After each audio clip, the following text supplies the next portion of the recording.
నేను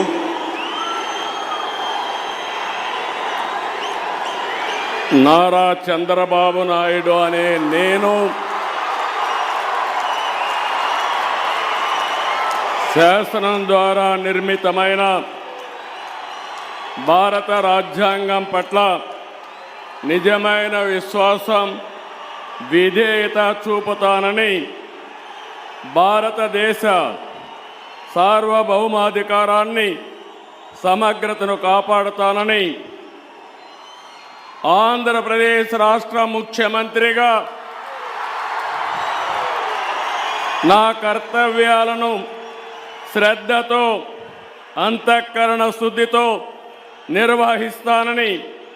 భయం కానీ, పక్షపాతం కానీ, రాగద్వేషాలు కానీ లేకుండా రాజ్యాంగాన్ని, శాసనాలను అనుసరించి ప్రజలందరికీ న్యాయం చేకూరుస్తానని దైవ సాక్షిగా ప్రమాణం చేస్తున్నాను.